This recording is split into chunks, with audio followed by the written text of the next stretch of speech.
অন্তর্বর্তী সরকারের কোনো উপদেষ্টা ক্ষমতায় থেকে রাজনৈতিক দল গঠন প্রক্রিয়ায় প্রত্যক্ষ পরোক্ষভাবে জড়িত থাকায় জনমনের সংশয় সৃষ্টি হয়েছে। স্প্রেডশিটে ৭০টি প্রস্তাব উল্লেখ করা হলেও মূল প্রতিবেদনে সুপারিশের সংখ্যা প্রায় ১২৩টির মতো। আইন বিভাগ নির্বাহী বিভাগকে যথাসম্ভব আন্ডারমাইন করা এবং ক্ষমতাহীন করার উদ্দেশ্য, যার ফলশ্রুতিতে একটি দুর্বল ও প্রায় অকার্যকর সরকার ব্যবস্থা প্রতিষ্ঠিত হবে।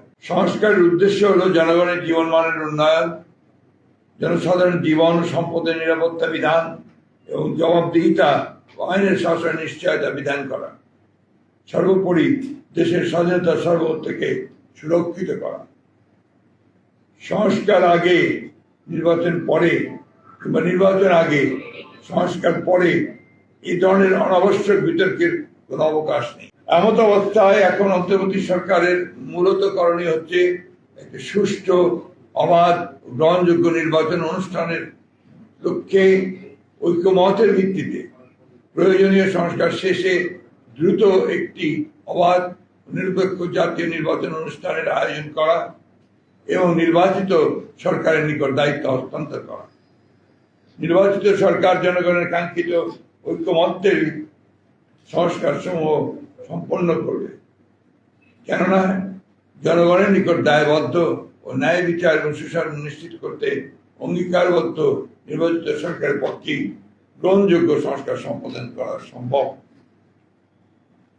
অন্তর্বর্তী সরকারের কোনো উপদেষ্টা ক্ষমতায় থেকে রাজনৈতিক দল গঠন প্রক্রিয়ায় প্রত্যক্ষ পরোক্ষভাবে জড়িত থাকায় জনমনের সংশয় সৃষ্টি হয়েছে। এই প্রক্রিয়ায় প্রশাসন যন্ত্রকে ব্যবহার করার নানা প্রকার লক্ষণ ও প্রমাণ ক্রমেই প্রকাশ পাচ্ছে, দেশ ও গণতন্ত্রের জন্য মোটেই শুভকর নয়।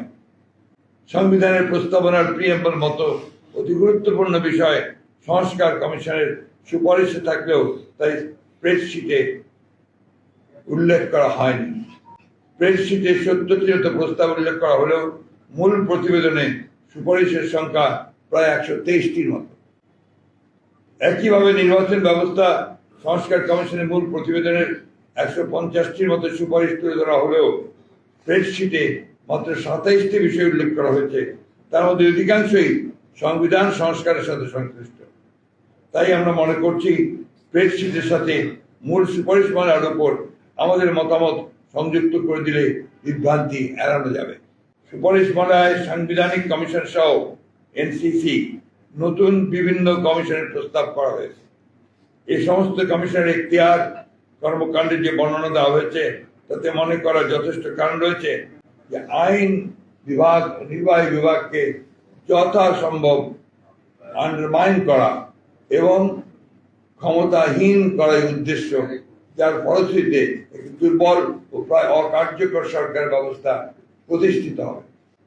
রাষ্ট্রের গণতান্ত্রিক চরিত্র জনগণের মালিকানার প্রতিফলন হয় নির্বাচিত সংসদ এবং জনপ্রতিনিধিদের মাধ্যমে, কিন্তু সংবিধান ও নির্বাচন ব্যবস্থা সংস্কার কমিশনের সুপারিশ সমূহ পর্যালোচনা করলে প্রতীয়মান হয় যে রাজনীতিবিদরা অপাঙ্ক্তেয় এবং নির্বাচিত লোকদেরই দেশ পরিচালনার সুযোগ সৃষ্টি করাই শ্রেয়।